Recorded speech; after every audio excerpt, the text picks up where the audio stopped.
What's going on, everyone? Scott here. Welcome back to the channel. So Dan Hurley has turned down the Los Angeles Lakers coaching job and decided to remain in Storrs, Connecticut at the University of Connecticut and remain their head basketball coach. So we're just going to talk about what's next for Dan Hurley and UConn, what's next for the Los Angeles Lakers, and what's just a good move for both sides. But before we jump in, if you could, please hit that like and subscribe button down below if you do enjoy the video and want to see more content. So let's just get right into it. So over the last 5-7 days or so, we've heard Dan Hurley's name rumored around the Los Angeles Lakers coaching job. Previously, it was mainly a group centered around J.J. Redick, James Borrego, and Sam Cassell, I believe, was in some discussions as well as one of the Celtics' top assistants. But a report came out Thursday morning that the Lakers were zeroing in on Dan Hurley being their head coach and offering him throwing him a bunch of money, long-term, financial security type deal to be their next head coach. And supposedly it came out that he was their top choice the whole time. My initial reaction to this, obviously we know where this is going. My initial reaction to, if you do have me on Twitter or saw anything I said, my initial reaction to this was of Dan Hurley. I think he's an incredible coach, top 2 coach, top 3 coach in the country of college basketball right now. But I don't think that his coaching style specifically translates that well to the NBA. Now, do I think he could have adjusted and, been a fine NBA coach? Yes, I do. But the same thing, and I will say, if you did watch the Draymond Green show after Sunday night's NBA Finals Game 2, he had Kevon Looney on there, and they were talking about this situation, about Dan Hurley. This was before he made that decision, and he said something that I believe a lot of State fans have said for years about Tom Izzo. Obviously, he knows Tom, played at Michigan State with him for 4 years, and he said he always hoped, as a Spartan, that Tom Izzo would stay and wouldn't come to the NBA. But he said the same thing about Tom and about Dan Hurley, that, that specific coaching style, the in-your-face, yelling all the time, effective on college students, or college athletes, should I say. Obviously, look at Izzo's success, Dan Hurley's success. You get to the NBA and you got, 38-year-old LeBron James, who close to being, or already is, a billionaire. Anthony Davis, 28 years old, 100 millionaire, and a bunch of other pros who have been in the league a long time, especially on this Lakers roster. It's not going to work. Like Draymond was telling a story about how Izzo was getting on him when he was at Michigan State, was like, you suck, like your mother's better than you, or, whatever Izzo was saying. And Draymond was like, if you told me that now at 34, like it wouldn't go over the same.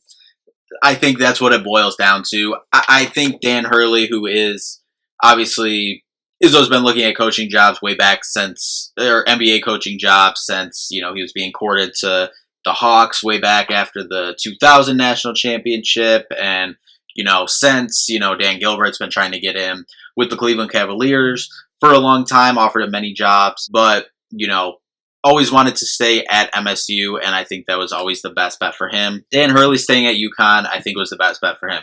Now, the talk or reports were that he's an East Coast guy, grew up in New Jersey, has coached on the East Coast, east side of the country for, his whole career, that he wants to stay on that side. If something like the Knicks possibly opened up, then he'd consider it.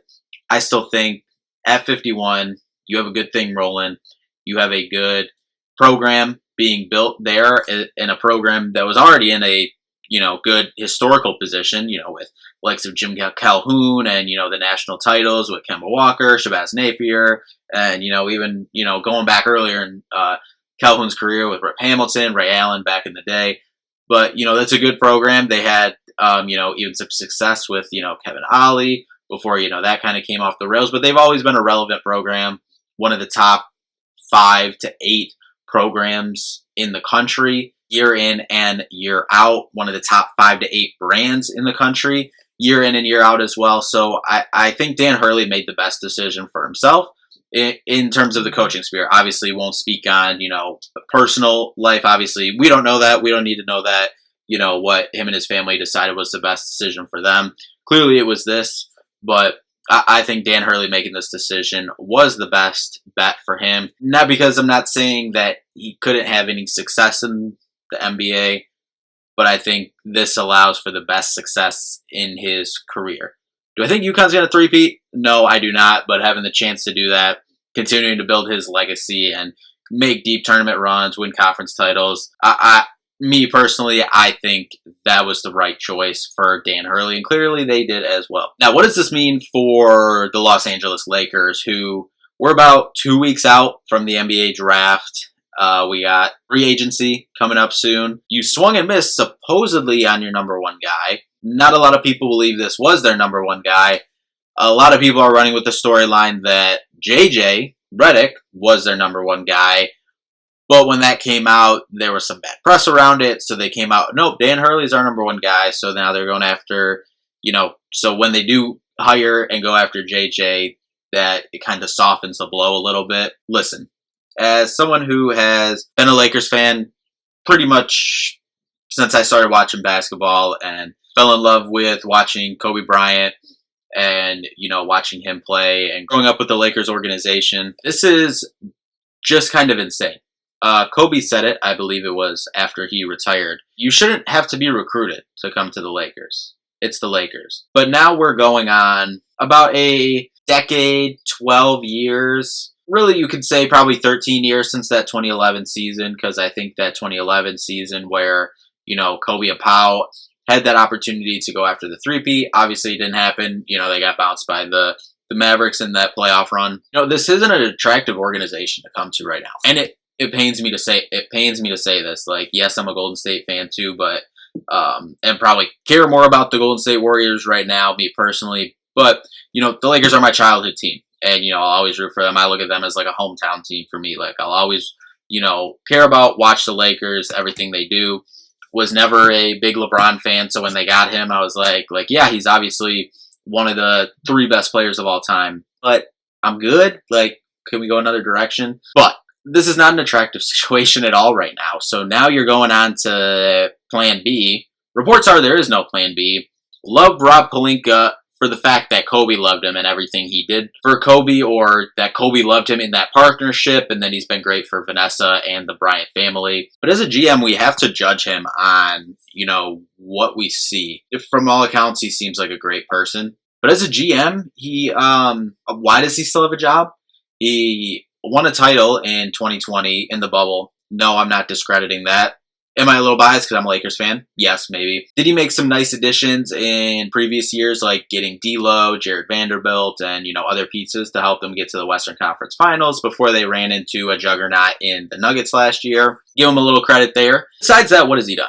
I get it. I get that the Lakers, LA Lakers, is a tough job to do, but why is the reports coming out now his job is safe? Why is his job safe? I don't know. So where do they go here? The group rumored JJ Redick. People don't know if he wants to be involved with this circus now. James Borrego, Cleveland Cavaliers seem to be zeroing in on him. Sam Cassell, who knows? He's been an assistant. I don't even think he's the top assistant there. I know he's not. Yeah, and that's the list. Possibly another Celtics assistant, their lead assistant. But where do you go now? From the beginning, I was in the camp of JJ Redick. For the simple fact of, yes, he's never coached before. But he's been in NBA and league circles for a long time. I trust that he could figure it out. Obviously, he has a good relationship with LeBron. If he has a good relationship with AD and they can get that trio okay on the same page, cool. But it's not on JJ. JJ, or any coach they get, I don't care if they get prime Phil Jackson coming in and coaching. It's not, a coach isn't going to turn this around. It's a roster. It's a flawed roster. And JJ coming in, I think can help some of that, because I think also JJ will push back we need to do this. I'm leaving a pretty good situation I have here. Very successful NBA podcast. Obviously ESPN, calling the NBA finals. I'm good. I have the itch to coach. If I'm coming in, we need to do X, Y, and Z. So I'm still on hopefully getting JJ. I think this is the best long-term play for them as well. I know it even came out earlier on, too, that the Lakers saw him as kind of like a Pat Riley type of hire. I don't know if I'd go that far. Obviously, Pat Riley, a top 5 coach of all time. But I am high on JJ.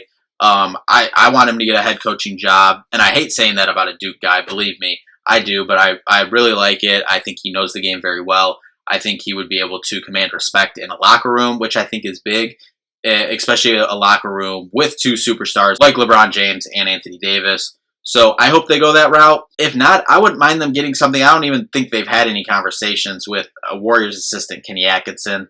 I think he's a really good basketball mind as well. Obviously, as a Warriors fan, would hate to lose him as well. But if we're losing him to the Lakers, then, I'd be okay with that.